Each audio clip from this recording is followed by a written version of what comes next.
오늘 봉독한 말씀을 중심해서 주님의 부활주일에 우리가 주님의 부활을 믿는다고 하면서도 현실의 논리 속에 갇혀버리는 우리의 믿음을 우리가 발견할 수가 있습니다.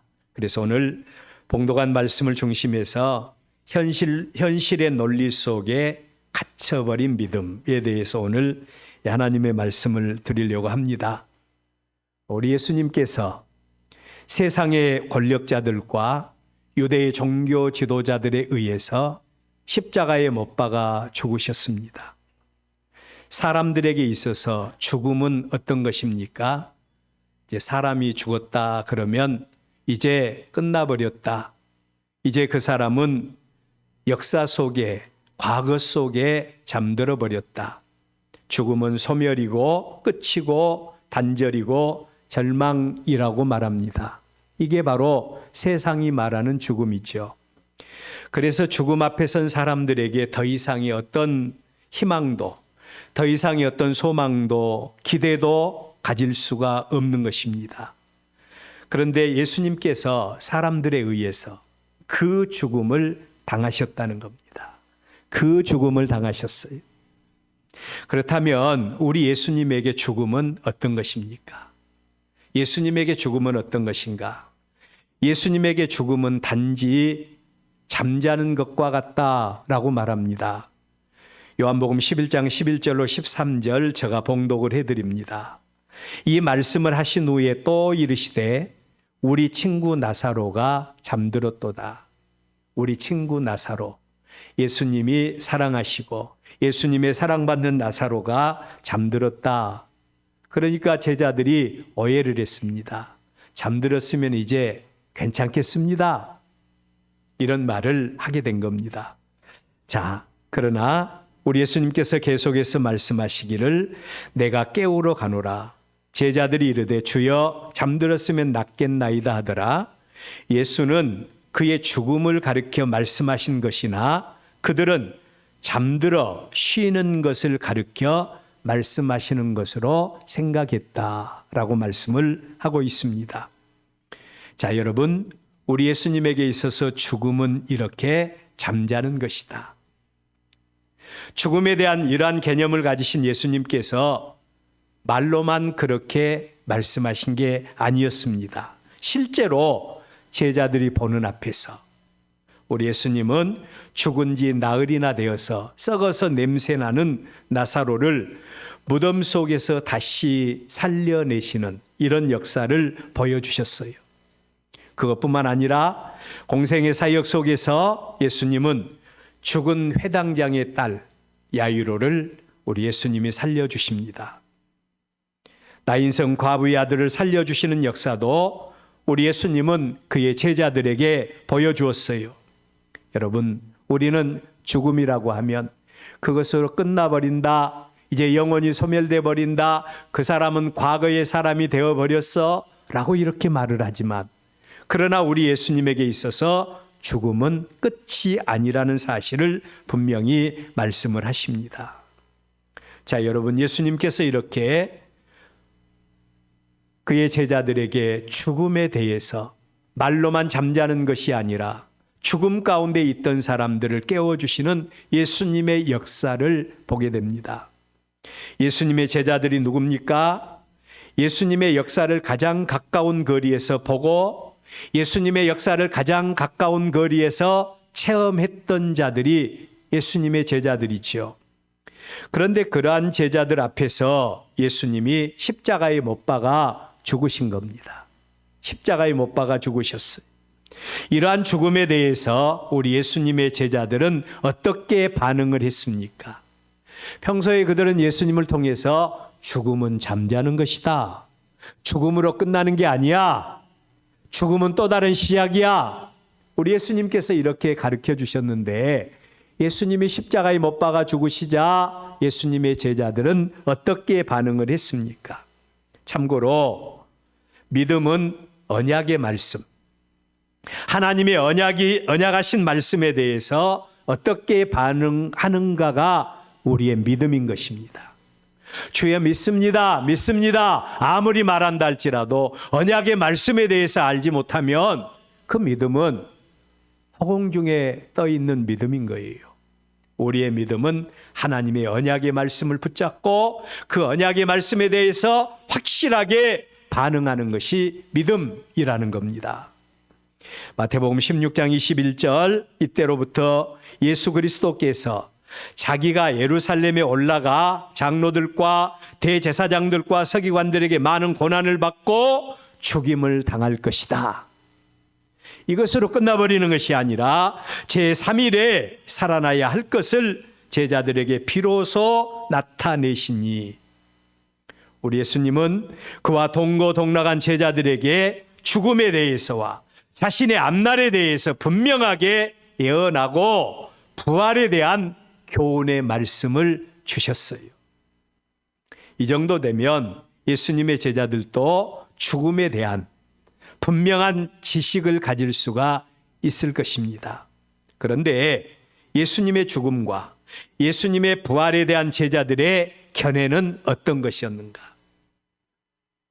분명히 예수님께서 언약의 말씀을 주셨음에도 불구하고 죽음과 부활에 대한 예수님의 제자들의 견해는 어떤 것이었는가? 오늘 우리의 본문에 예수님의 두 제자의 모습 속에서 그들의 견해를 볼 수가 있어요. 본문 13절 초두에 보면 그 날에 그들 중 둘이 예루살렘에서 25리, 우리의 메터법으로 한다면 한 10km 정도 떨어진 마을인 엠마오라고 하는 마을로 내려가는 길에서 예수님을 만나게 되었던 실제적인 사건을 기록한 말씀이 오늘 우리의 본문이에요. 그날, 이 날은 예수님이 십자가에 못 박아 죽으시고 하루가 지나고 이틀이 지나고 사흘이 지난 후에 되어진 사건으로 추정되어집니다. 그날에 예수님의 두 제자가 여인들, 즉 막달라 마리아를 비롯한 몇 무리의 여인들과 그리고 제자 베드로를 통해서 예수님의 부활 소식을 들었음에도 불구하고, 예수님이 사망 권세 이기시고 부활하셨다고 하는 부활 소식을 들었음에도 불구하고 죽음에 대한 그들의 일반적이고 그들의 통상적인 논리 때문에 더 이상 예수님에 대한 기대감을 버린 겁니다. 예수님에 대한 기대감을 버리고 그들의 고향을 향하여 가는 길이었다고 말씀을 하고 있습니다. 여기서 우리는 우리의 신앙생활 속에서 딜레마를 발견할 수 있어요. 우리도 분명히 하나님을 믿습니다. 그리고 하나님의 언약의 말씀도 믿고 하나님이 창조의 주인이시다, 이 사실을 우리도 믿습니다. 우리의 삶 속에서 친히 관계해 주시고 우리의 모든 필요를 공급해 주시는 하나님이라는 사실을 우리도 믿습니다. 믿으십니까? 자, 우리도 이 사실을 믿어요. 그럼에도 불구하고 우리는 막상 우리의 삶 속에서 어떤 일이, 어떤 문제가 일어나거나 어떤 예기치 못한 문제를 만나게 되었을 때 우리는 어떻게 반응을 합니까? 본문에 엠마오로 내려가는 두 제자와 같이 믿음의 지식과 믿음의 경험들은 다 없어져 버리고 우리의 생각과 우리의 논리가 믿음보다 더 앞서는 이런 모습들을 우리는 하나님 앞에서 보이고 있지 않습니까? 이게 바로 우리의 믿음의 딜레마라고 할 수가 있어요. 오늘은 이러한 말씀들을 중심해서 현실의 논리 속에 갇혀버린 우리의 믿음은 어떤 것인가 오늘 생각하면서 오늘 나 자신을 말씀 속에서 만나는 여러분들 되시기를 바랍니다. 첫째로 생각할 말씀은 예수님과 동거동락했던 제자들의 고백입니다. 예수님과 동거동락했던 제자들의 고백입니다. 그는 지난 3년 동안 예수님과 동거동락했습니다. 3년 동안에 예수님께서 하신 일이 있죠. 우리가 지난 시간에도 말씀드렸습니다. 3년 동안 예수님께서 하신 일은 예수님이 누구신가를 사람들에게 보여주시는 사역이었어요. 예수님이 누구신가를 보여주시는 사역입니다. 그 3년 동안에 예수님께서 그들에게 보여주셨던 일은 참으로 놀라운 것이었어요.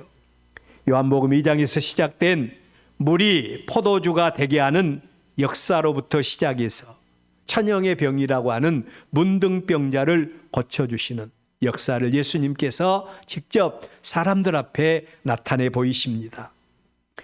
나면서부터 소경된 자와 벙어리 된 자의 병을 고쳐주십니다. 베데스다 연못가에서는 하나님의 은혜의 때를 기다리던 38년이나 되는 중풍병자를 말씀 한마디로 치료해 주시는 놀라운 역사를 제자들 앞에서 우리 예수님께서 보여주셨습니다. 물고기 2마리와 보리떡 5개를 가지고 5,000명을 먹이시고 12광주리를 거두어 드리는 역사, 이 역사를 제자들의 눈앞에서 확실하게 우리 예수님이 다 보여주셨어요. 군대 귀신 들린 자에게 귀신을 쫓아내는 놀라운 역사와 풍랑이는 바다를 잠잠케 하시는 예수님의 역사, 죽은 지 나흘이나 되는 나사로를 무덤 속에서 불러내시는 역사, 이 모든 것들을 다 예수님은 제자들에게 보여주셨어요. 제자들은 그 예수님을 체험했습니다. 이러한 역사들을 가장 가까운 거리에서 체험했던 제자들, 예수님을 향해서 고백했던 고백이 뭔 줄 아세요? 너희들은 나를 누구라고 하느냐 했을 때에 주는 그리스도이시고 살아계신 하나님의 아들이십니다. 이 고백을 했어요. 3년 동안 예수님을 가장 지근거리에서 보고 나온 그들의 결론이 예수님은 하나님의 그리스도고 하나님의 아들이라는 사실을 그들은 알게 된 겁니다. 이것뿐만 아니에요. 다 주를 버릴지라도 나는 결코 주님을 버리지 않겠습니다. 죽더라도 주님을 따르겠습니다. 이게 바로 체험적인 신앙을 가졌던 예수님의 제자들의 고백인 것입니다. 이 정도 되면 우리와는 차원이 다른 그런 신앙의 고백을 제자들이 하고 있지 않습니까? 저는 우리의 건강한 신앙을 갖기 위해서 반드시 꼭 해야 될 일이 있다면 그것은 체험적인 신앙을 소유하는 것이다. 우리가 예수님을 개인적으로 만나야 돼요. 어떤 분이 이렇게 말하는 것을 공감했어요. 우리의 신앙 고백은 공회적으로 우리 모든 성도들이 공통적으로 고백하는 고백이지만 우리의 믿음은 개별적으로 간직해야 된다. 우리가 개별적으로 간직한 믿음을 가지고 하나님의 은혜의 보좌 앞에 나가야 된다. 이런 말씀을 듣고 공감을 했어요. 우리 교회는 하나님께서 바라보실 때에 어떤 교회이며 우리는 어떤 고백을 가지고 있으며 우리 한 사람 한 사람 또한 하나님 앞에서 어떤 믿음을 가지고 있는가, 우리 자신을 우리는 깊이 만날 수 있어야 합니다. 우리의 믿음은 객관적이 아닌 주관적인 믿음이어야 돼요.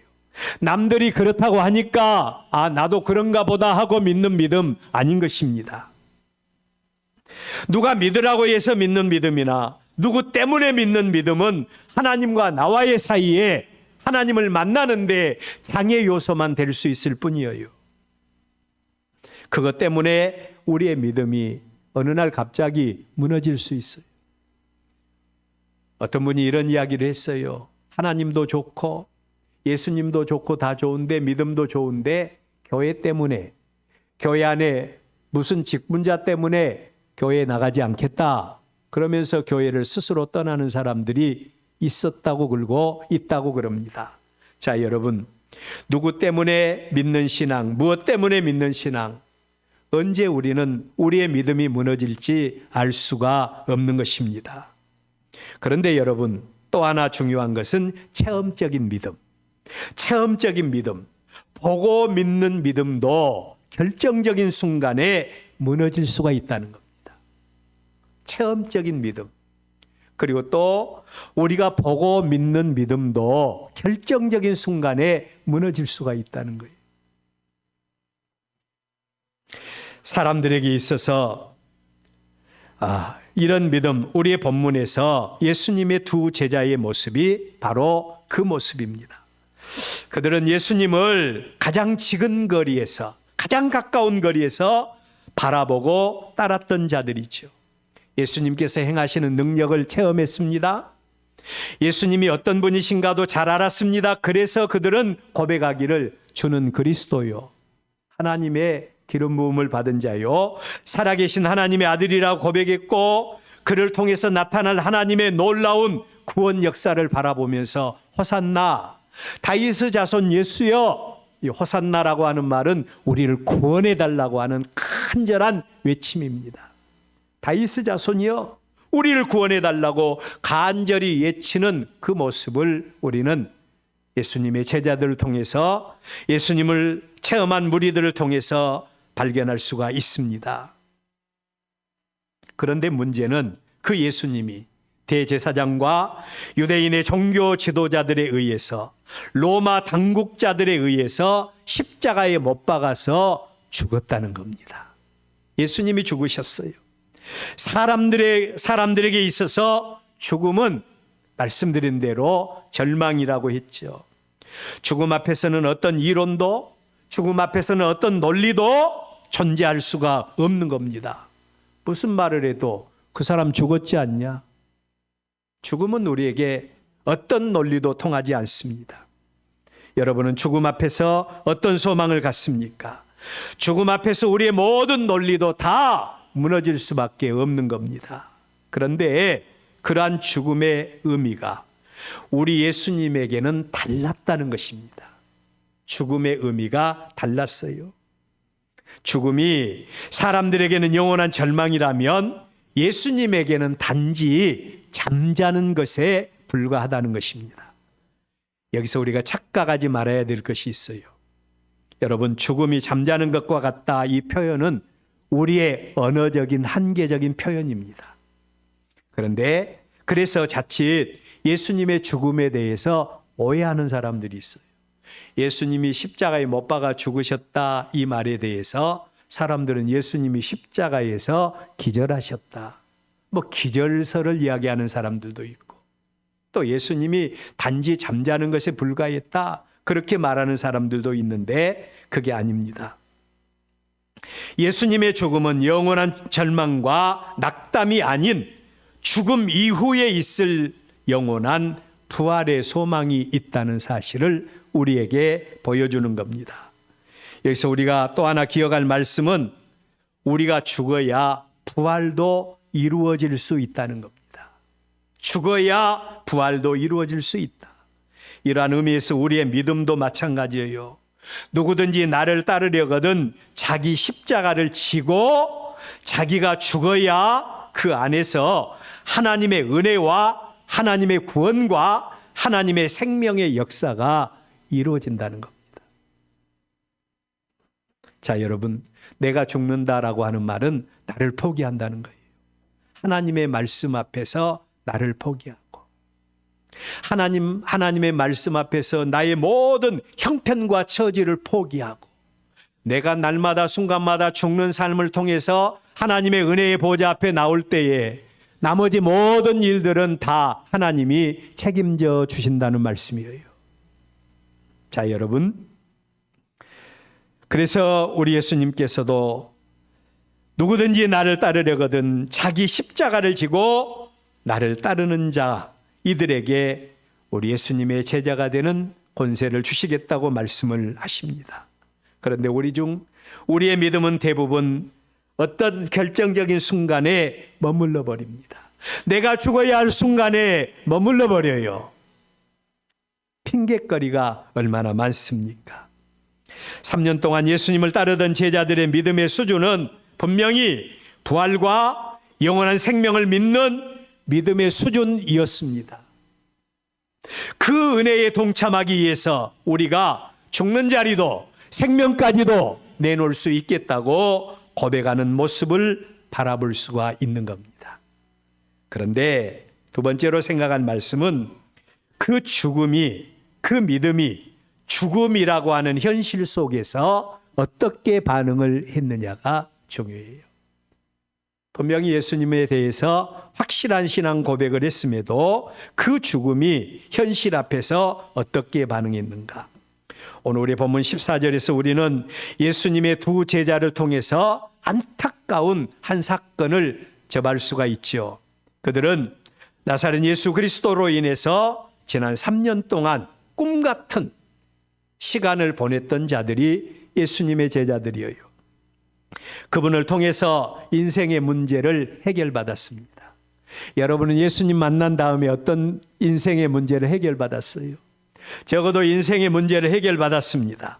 그분을 통해서 무너진 다윗 왕국의 부활에 대한 소망도 보았어요. 그래서 그들은 목소리를 다 높여서 나사렛 예수여, 우리를 구원해 달라고, 다윗의 자손 예수여, 우리를 구원해 달라고 목소리를 높여서 외쳤던 자들이었습니다. 그분만 있으면 그들의 인생 가운데 어떤 문제도 만나도 겁낼 것 없다고 생각한 그들입니다. 오직 그분에게 그들의 모든 소망을 걸겠다고 고백했던 자들이 그들이에요. 우리 본문 21절에 보면 우리는 이 사람이 이스라엘을 속량할 자라고 바랐노라. 예수님을 믿고 따르는 이들의 솔직한 고백이 그분이 이스라엘의 속량할 자라고 우리는 확실하게 바랐던 자들입니다 라고 고백을 합니다. 뿐만 아니라 그분을 중심으로 한 또 다른 놀라운 소식이 들려왔습니다. 22절에 보면 또한 우리 중에 어떤 여자들이 우리로 놀라게 하였으니 이는 그들이 새벽에 무덤에 갔다가 그의 시체는 보지 못하고 와서 그가 살아나셨다는 천사들의 나타남을 보았다 함이라. 아니, 예수님이 죽은 자리에서 살아났다는 겁니다. 여자들의 고백에 의하면 우리가 새벽에 예수님의 무덤에 갔는데 그 무덤에 갔는데 예수님은 보이지 않고 그가 살아났다고 하는 천사들의 나타남을 보았다는 겁니다. 24절에서는 우리와 함께한 자 중에 두어 사람도 무덤에 가서 과연 여자들이 말한 바와 똑같은 것을 보았다는 말로 증언했다는 겁니다. 이처럼 예수님을 중심으로 한 놀라운 역사를 그들은 보았습니다. 또한 그 소식을 들었어요. 심지어 예수님, 부활하신 예수님께서 지금 그들과 동행 중에 있음에도 불구하고 그들은 예수님을 보고 있습니까? 못 보고 있습니까? 그들은 예수님을 보지 못하고 있는 겁니다. 이유가 뭡니까? 왜 그들이 예수님을 믿고 예수님의 부활 소식을 들었고 심지어는 예수님이 그들과 동행하고 계심에도 불구하고 예수님을 볼 수 없었습니까? 우리 한번 따라서 해볼까요? 현실적인 논리 때문이었다. 그렇습니다. 현실적인 논리 때문이었어요. 그들의 현실적인 논리는 죽음과 절망이라고 하는 논리입니다. 죽음은 그걸로 끝나는 것이지. 죽음은 이제 더 이상 우리에게 어떤 소망도 줄 수가, 희망도 줄 수 없는 것이라고 생각했습니다. 그들에게 있어서 죽음은 다시 돌이킬 수 없는 절망의 사건이었어요. 그들에게 있어서 죽음은 어떤 이론도 어떤 논리도 존재할 수가 없었습니다. 그랬기에 그들의 그러한 논리 앞에서는 예수님의 어떠한 임재, 어떠한 동행도 아무런 의미가 없었던 것을 알 수 있습니다. 본문 15절로 16절 말씀을 주목해 볼 필요가 있습니다. 그들이 서로 이야기하며 문의할 때에 예수께서 가까이 이르러 그들과 동행했다. 동행하시나 그들의 눈이 가려져서 그인 줄 알아보지 못하거늘 그들의 눈이 가려져 버렸다는 겁니다. 뭘로 인해서 가려져 버렸어요? 죄의 권세, 현실적인 논리, 이것으로 인해서 가려져 버린 겁니다. 그래서 예수님을 볼 수가 없었다는 것입니다. 죄와 사망의 권세 가운데서 사망의 권세를 이기시고 부활하신 예수님께서 그 죽음과 절망으로 낙담하여 고향을 향하여 내려가는 제자들에게 임하셨어요. 그리고 그들과 동행해 주십니다. 그런데 그 예수님을 맞이하는 그들의 모습은 죽음이라는 현실적인 논리 때문에 예수님을 그들은 꿈에도 생각하지를 못한 겁니다. 그래서 그들은 동행 중에 계시는 부활하신 예수님을 영접하지 못했던 겁니다. 뿐만 아니라 예수님의 부활에 대해서 먼저 체험했던 여인들, 먼저 체험했던 3년 동안이나 동거동락했던 제자들의 부활에 대한 간증이 있었음에도 불구하고 죽음에 대한 그들의 현실적인 논리 때문에 그것이 받아들여지지 않는 겁니다. 이러한 제자들의 모습 속에서 우리가 볼 수 있는 우리의 신앙의 장벽이 여러분 뭐라고 생각해요? 내가 죽지 않는 사람, 내가 인격적으로 나 자신을 내려놓지 않고 있으면 하나님께서, 예수님께서 우리에게 은혜의 계시를 통해서 보여주시고 언약해 주시고 약속해 주시겠다고 아무리 우리에게 말씀을 통해서 우리에게 다가온다 할지라도 우리에게 이 믿음은 아무런 영향력을 행사할 수가 없습니다. 내가 살아있는데요. 또 나의 논리가 있는데요. 하나님이 아무리 말씀하시고 아무리 하나님이 하나님 자신을 보여준다고 해도 그 말씀이 능력으로 우리의 삶 속에 나타날 수가 있겠느냐 말이에요. 결론적으로 생각할 말씀입니다. 이처럼 현실의 장벽 속에서 갇혀서 예수님을 바로 알지 못하고 방황하고 있는 우리를 바라보신 예수님의 마음이 어떠할까입니다. 우리를 바라보고 계시는 예수님의 마음이 어떠하겠습니까? 안타까워하지 않겠습니까? 분명히 하나님이 창조의 주인이시고 우리의 생사화복의 근원이시고 언약의 하나님이시고 말씀대로 순종할 때 하나님이 우리 하나님이 되어주시겠다고 분명히 약속했음에도 불구하고 현실의 논리 때문에 자기라고 하는 장벽 때문에 하나님을 구체적으로 만나지 못한다면 얼마나 안타까운 모습이에요. 그리고 그들의 믿음을 우리 예수님은 교정해 주시기를 원하십니다. 그러한 제자들에게 예수님께서 행하신 일은 이미 주신 말씀을 생각나게 하신 겁니다. 생각나게 하셨어요. 그리고 그들의 마음속에 보혜사 성령을 부어주신 겁니다. 하나님의 성령이 우리의 마음에 임하면 어떤 역사가 일어납니까? 우리의 마음이 뜨거워질 뿐만 아니라 영의 눈이 열리게 되어 있습니다. 영의 눈이 열리고 그리고 지금까지 보지 못한 것들을 보게 되는 역사가 일어나며 믿어지지 않는 사건들이 믿어지는 역사가 일어나는 것입니다. 우리의 본문 31절, 32절을 통해서 우리는 두 가지 사실을 발견할 수 있어요. 첫째로는 눈이 밝아져 그인 줄 알게 되었다라고 하는 말씀과 우리의 마음이 뜨거워졌다라고 하는 말씀을 볼 수가 있습니다. 예수님의 죽으심과 예수님의 부활 사건을 통해서 우리는 죽음의 의미를 바로 알게 되었습니다. 우리 예수님께서는 믿는 자의 첫 열매가 되었다라고 말합니다. 예수님의 부활이 귀한 것은 믿는 자의 첫 열매예요. 저는 지금도 어렸을 때 고향교회 목사님이 한 예를 드는 것을 지금도 기억하고 있는데 저희 고향에는 오이하우스를 참 많이 해요. 여러분들 시장에 가면 나간 오이라고 하는 오이를 아마 만나게 될 거예요. 저희 고향에서 나온 오이입니다. 근데 이 오이를 이제 모종을 하고 모종한 다음에 다시 잘라서 그것을 이식을 합니다. 거기에서 오이가 이렇게 맺혀지는데 맨 처음에 꽃이 피면 이 오이는 앞으로 열매를 맺을 것이다. 그런 신호가 된다 그래요. 저는 잘 모르지만 그런 예화를 드시더라고요. 우리 예수님의 부활도 마찬가지입니다. 우리는 죽음하면 그것으로 끝나버리는 걸로 생각하죠. 그러나 예수님은 공생의 사역 동안에 죽음에 대한 의미를 일깨워주기 위해서 죽은 지 나흘이나 되었던 나사로를 다시 살리셨습니다. 소멸이 아니라는 겁니다. 썩어져 없어져 버릴 것이 아니라는 것이요. 자, 여러분, 부활 사건을 통해서 우리는 죽음의 의미를 알았어요. 그러나 우리의 통념은 눈에 보이지 않는 것이 믿어지지 않을 때가 있다는 겁니다. 이러한 우리의 믿음을 새롭게 하기 위해서 우리가 반드시 구해야 될 것이 있어요. 그게 뭔고 하니 하나님의 은혜를 구해야 됩니다. 하나님, 우리에게 은혜를 주십시오.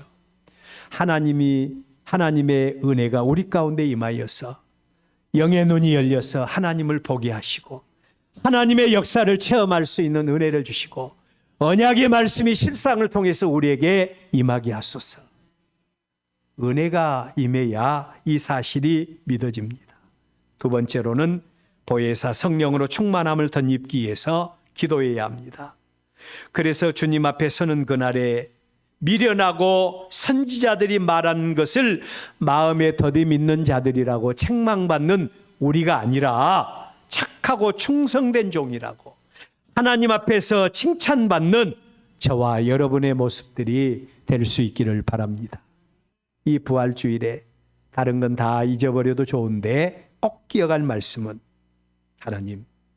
하나님을 믿는 우리의 믿음이 현실의 삶 속에 현실의 논리 속에 갇혀서 하나님을 향한 믿음이 상실되지 않게 하시고 우리의 믿음의 눈이 가려지지 않게 하시고 영의 눈을 떠서 하나님의 살아계심과 역사를 바라보는 은혜를 우리에게 허락하여 주옵소서. 우리의 기도의 제목들이 될 수 있기를 바랍니다. 기도하겠습니다.